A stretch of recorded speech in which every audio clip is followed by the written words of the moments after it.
Usually every time we conduct a course, or when Baba's children recognize Baba, then there is always this question that comes up, and I have experienced that this question has been asked by many. So, what is effort and what is fortune? Yes, so everybody asks, that if what is fortune and what is effort. And in today's Murli, Baba is explaining that very, very beautifully. And in today's Murli, Baba says that, understanding something is an aspect of fortune. Yes, so can you understand something you don't understand? You can't understand what you don't understand. That's it. So, if you get something, if you understand something, you cannot do it by choice.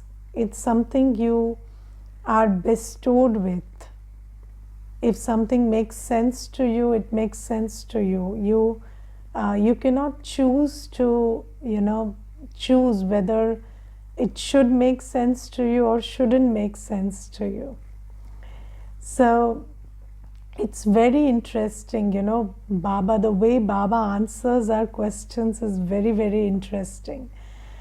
And today's Murli, Baba says that when you understand something, when your intellect is capable of grasping what I am giving you, that's an aspect of fortune. And if you look at it that way, then you see that Baba always says that gradually the lock of your fortune opens. Yes, so, and in my experience, you see that every 6 months, when you look at yourself, you feel that you understand probably some things more than you understood 6 months back. So, every 6 months your understanding is getting better, and that's fortune. So the lock on the intellect is opening, and there is no way to, there is no way to speed that up.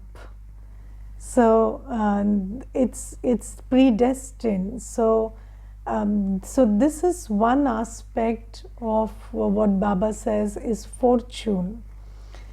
So fortune means understanding what you understand is an aspect of fortune. And then if you think about it, what is effort? Putting it into practice is effort. Yes. So putting it into practice, doing seva and making others understand what you understand, that is effort, because that is where you have to defeat Maya, you have to defeat your old sanskars, and then you have to do it. But understanding is an aspect of fortune. And then Baba says that when you make effort, then also the fortune awakens. So when you make effort, so what is the effort? So you don't understand everything, but you understand something.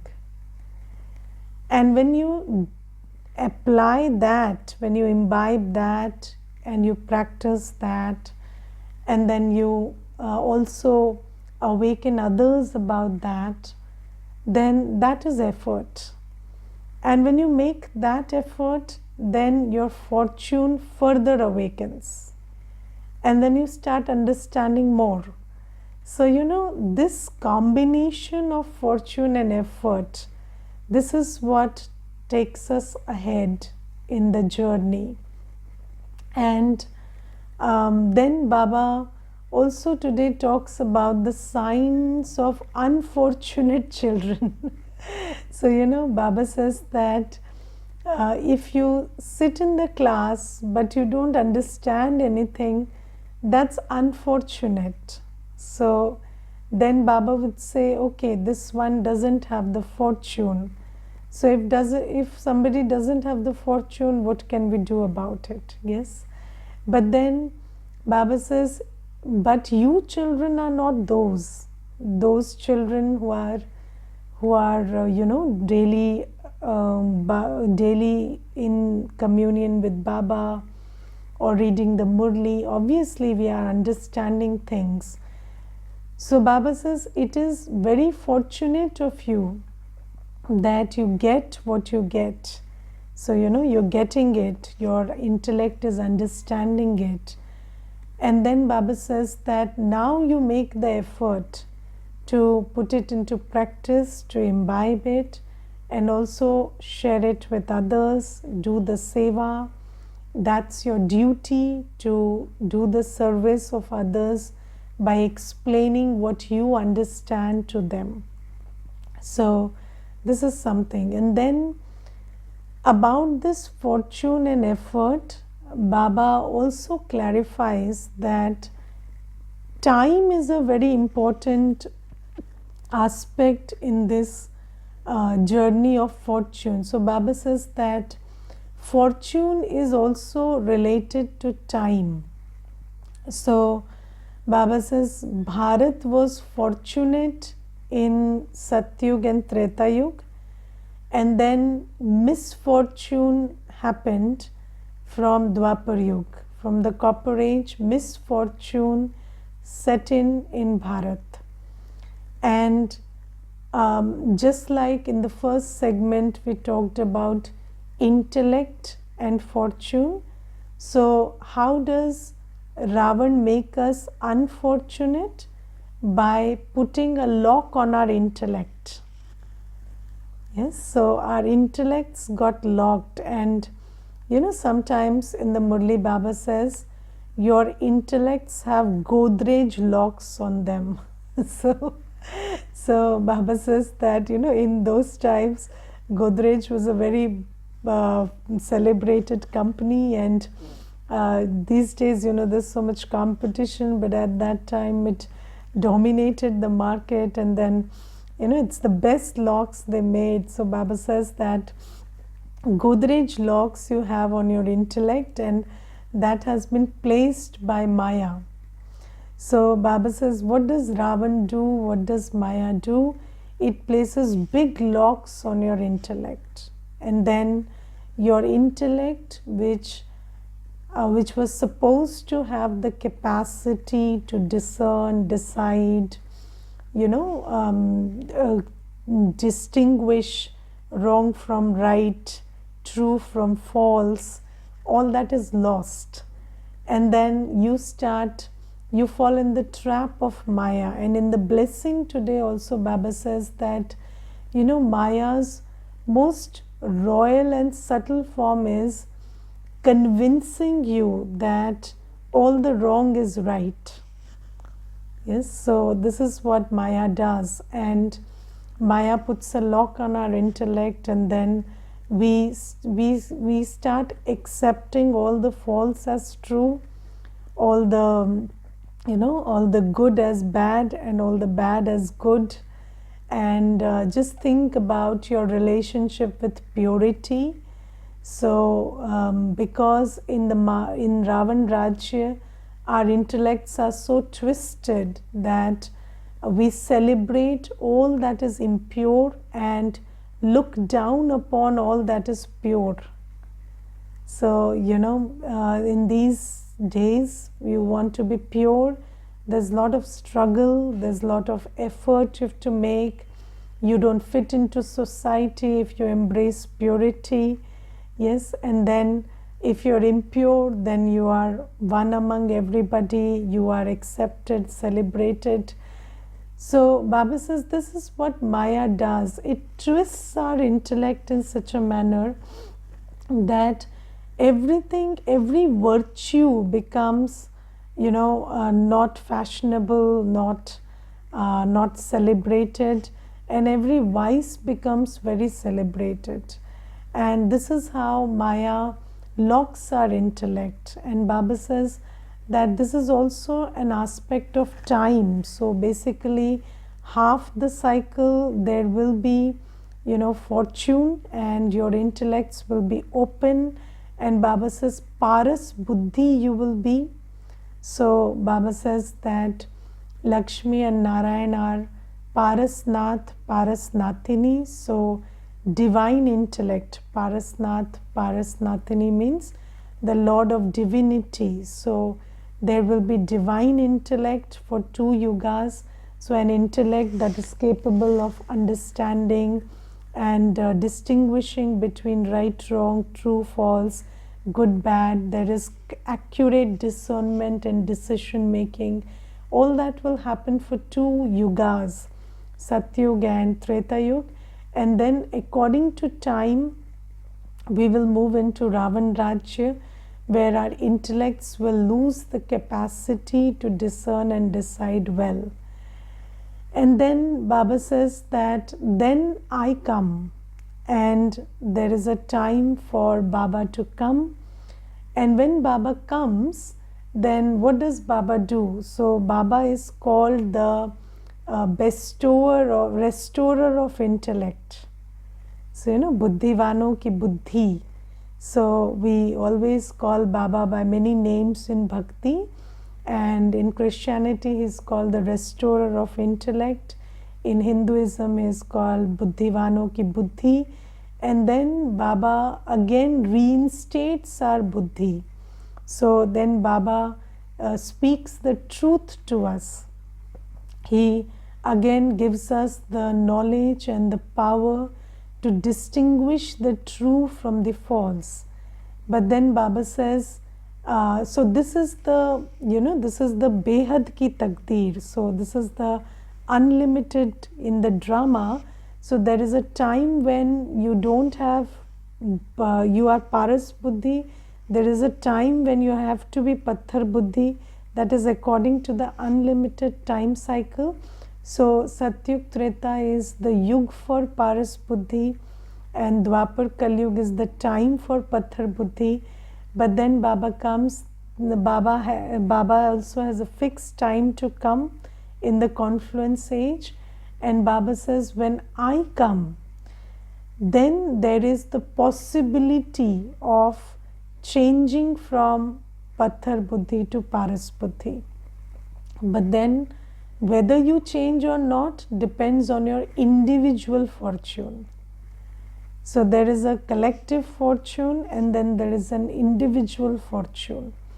And then when Baba comes, then only those who have that fortune, they will start understanding knowledge, and then they will start imbibing it, doing what Baba says. And Baba says, until I come, you don't have Gyan. And when you don't have Gyan, then you cannot do what you have to do to go back to that world of fortune, to go back to Satyug. And in today's Murli, Baba says, you need the knowledge of yoga. You also need this knowledge in order to become pure. So Baba says that there are 2 things that we need to awaken our fortune, and one is yoga, another is purity. So with the power of yoga, we finish all our, all our karmic settlements. We finish our stock of vikarma. We burn our sins through yoga. And then we have to go to a pure world. So we have to become pure. So we need 2 things, yoga and purity, to create our fortune or recreate or reclaim our fortune. But Baba says that without knowledge, you cannot do these 2 things. You need the knowledge of yoga. because Baba says that in the world, people don't know what is yoga, do they? So you ask anybody, teach me yoga. So they will teach you some asana or some pranayam or some hatha yoga. But Baba says this yoga or this mantra of Man Mana Bhav in the Murli today, Baba also talks about Man Mana Bhav. And Baba says, connect your intellect to me by considering yourself to be a soul is the mantra of Man Mana Bhav. And where if I don't come, you don't know who am I. You don't know my form, you don't know my qualities. Then how can you connect your intellect to me? So Baba says, only when I come in Sangam Yoga, then I give you the knowledge of yoga, the knowledge of how to consider yourself to be a soul, the knowledge of how do you connect your intellect to God, and the knowledge of who God is, what is His form, what are His qualities. So all of that knowledge, if you don't get, then what will you connect to? Your idea of God, not God. Yes? And then what benefit will you get if you connect to an incorrect idea of God rather than God? So Baba says that this is something that you have to understand, that until and unless the time arrives and I come, you don't have the knowledge of yoga and purity which you need to unlock your intellects. And this is why fortune and misfortune is also connected to time and individual takdir. So now, first thing, knowledge of yoga, and then Baba says knowledge of purity. Now, I will share here my experience about my relationship with this word purity. So, when I came into Gyan and somebody said peace, I understood. Somebody said power, I understood. When this word purity came, I couldn't place it. So what is purity? So what does it mean? What does it look like? What does it feel like? It was very difficult for me to put this word purity into place. And then, purity is very, very subtle. So when you talk about power, when you talk about happiness, when you talk about love, so so you can feel these feelings, and these feelings are not as subtle as purity. So you can feel them in your bones also. So when you're powerful, your body also feels powerful. When you're loveful, then your body also resonates with love. But what about purity? So purity is very subtle, and I think we have been in touch with other qualities a little. So some kind of love or pure power or some sense of these things we've had, but purity we've been very far away from.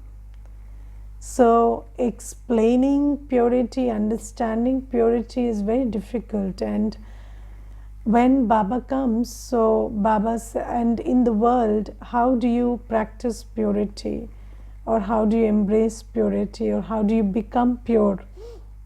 So if you go and ask a sadhu, or you refer to the Shastras about how to become pure, what will they tell you? They will tell you that if you read the scriptures, you will become pure. Or if you bathe in the Ganga, you will become pure. But does anyone become pure like that? So Baba says you need knowledge for becoming pure. And Baba says How do you become pure? You only become pure when you practice purity of body, mind, and wealth. So when there is purity of body, mind, and wealth, and Baba explains to us properly, what is the purity of body, mind, and wealth. And I think that it takes a lot of years and a lot of studying of the Murlis in order to understand what is purity of the body, purity of the mind, purity of wealth. It doesn't enter our intellects very easily. For example, what are the feelings that, or what are the attitudes, or what are the thoughts which damage our purity of mind? We don't know. So it takes a lot of time to get into the finesse of what makes your mind pure, what makes your body pure, what makes your wealth pure. And it is, I think, the whole aspect of Srimad is about being pure and making pure. So I think that if you want to be pure, then absolute following of every Srimad is what can make you pure. And only when you become pure, then you feel what purity is. So maybe, and I think that even when you feel what is purity, putting it into words is another task. So when you be pure, you understand purity, you understand impurity, so your intellect also gets that distinction between purity and impurity. But again, explaining it in words is still difficult, because I think that in this gross domain, in the domain of the world, those words which explain purity also don't exist. So Baba says purity is that which you experience. It's a very new experience, but only when you purify your body, mind, and wealth on Srimad, then you feel pure. And I remember there was this one incident where there was a religious conference, and lot of religious leaders from every religion had come and attended that conference in Madhuban, Mount Abu. And in that there was this one ascetic, this one sadhu, and he was sitting beside Prakashmani Dadiji in one of the events. And then later he said that I have been in this practice and search of purity for very long, but today when I sat beside Dadi, I felt what purity feels like, because she is vibrating and resonating with that purity. So purity is a very unique vibration. It's a unique frequency, and Baba says that you cannot become pure without me giving you the Srimad to become pure. You need the knowledge of purity, you need the path of purity, you need the strength to be pure in an impure world, and all that comes from Baba. So Baba says that your fortune was lost for 2 yugas because you stopped having yoga, or your yoga was disconnected from Baba, and because you became impure.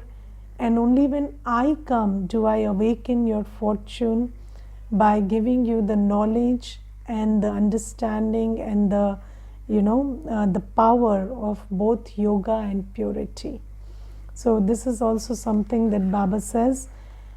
And then Baba today in the Murli says something very interesting. Baba says, since we are receiving the inheritance from the Father, why should we touch the inheritance of Ravan? Why should we not become sweet? We have to become full of all virtues. So you see that, um, sometimes, when you don't have a substitute, so when you don't have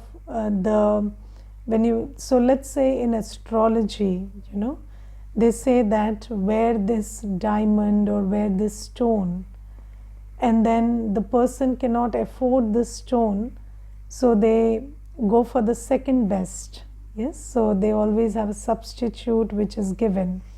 So now, okay, when you can't afford it, you are using the substitute.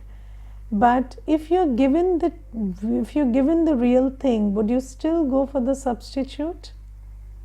Will you? Yes, no. So Baba says that for 2500 years, you did not have the power of peace, knowledge, purity, love, happiness, bliss. You did not have all of these qualities.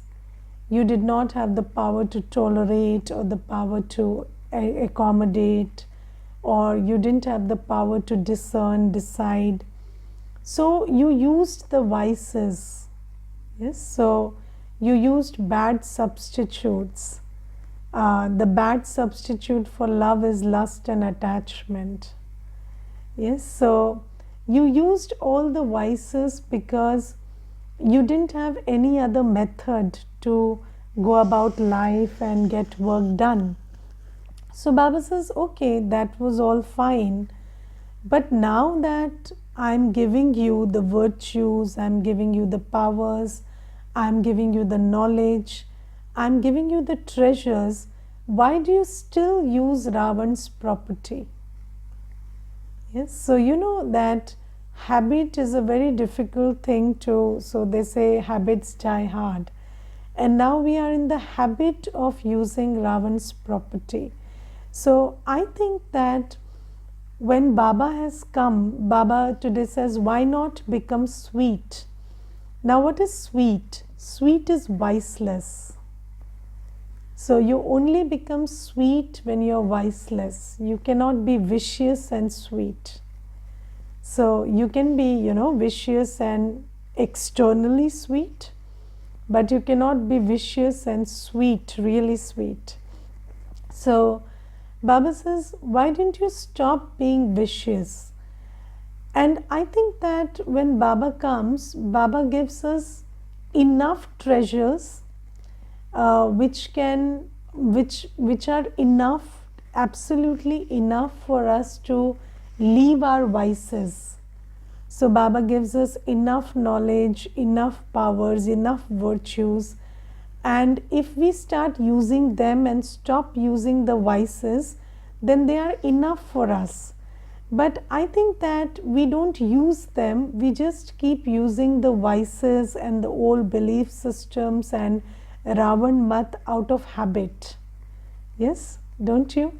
So Baba gives us the power of love and cooperation and peace to get work done, but then we get very lazy and we don't want to apply that, and we keep using the power of anger. Yes, because when something is new, so when something is new, although it is better, you still refrain from using that and you keep using the old thing, because it requires some effort to get into the practice of using it. So I think that today we should make a decision that we will use Baba's gifts instead of Ravan's treasures, Ravan's property. And I think it only requires a decision, because usually Baba says that you have everything, the only thing you don't have is determination.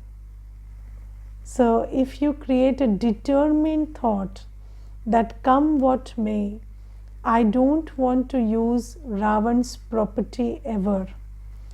And yesterday Baba reminded us that where there is an aim, then the qualifications follow. So if we keep this aim that I don't want to use any sanskar by Ravan today, then Baba will give you the strength and Baba will give you everything you need so that you don't need to use Ravan sanskars. But have I made that decision? And you have to make that decision every day.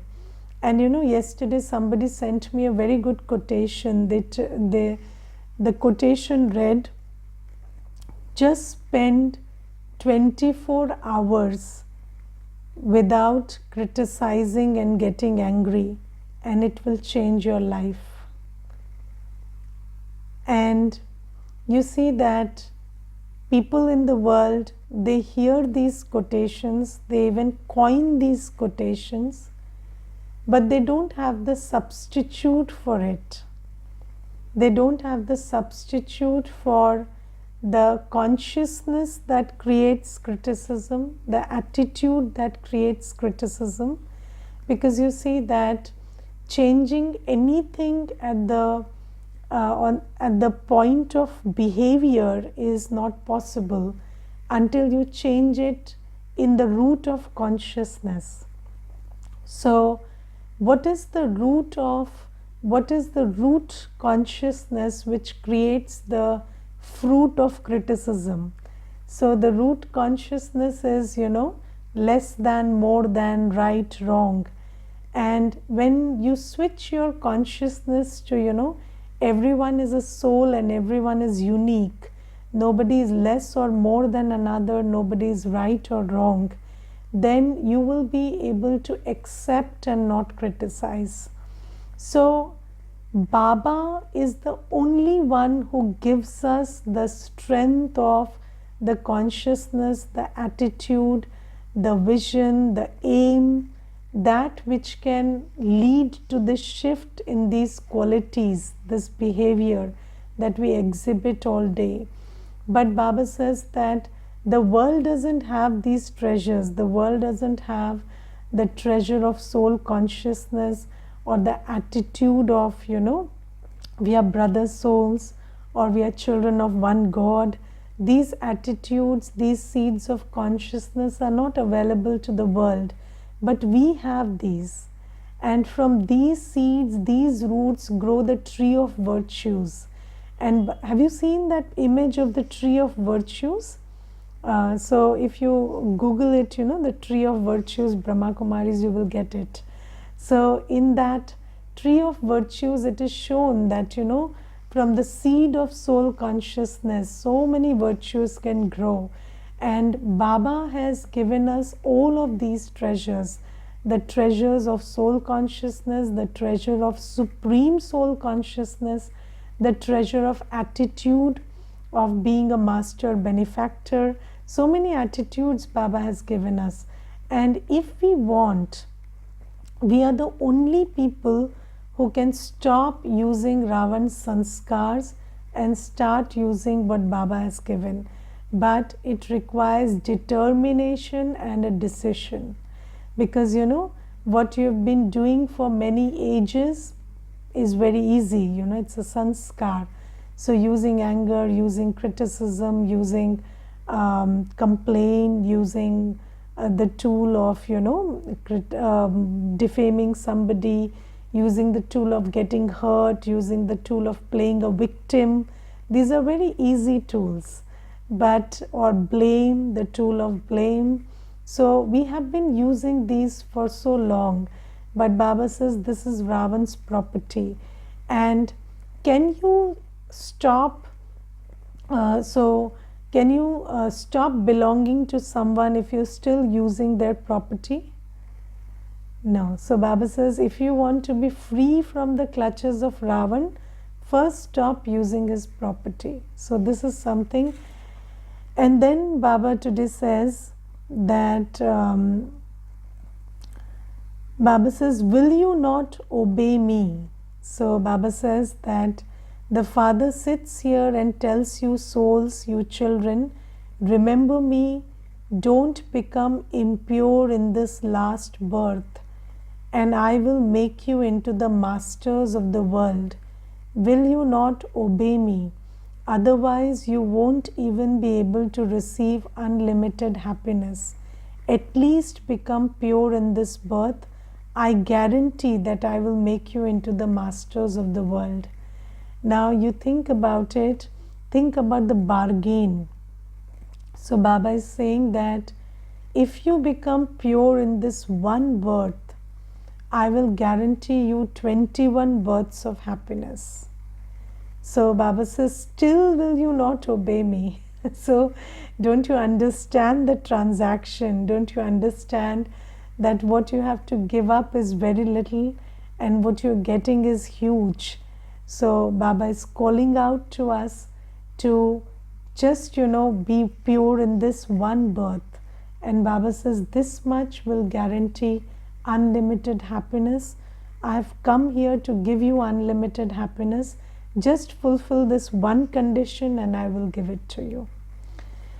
And in the slogan today, Baba says, have zeal and enthusiasm in every thought, and success in your thoughts will be guaranteed.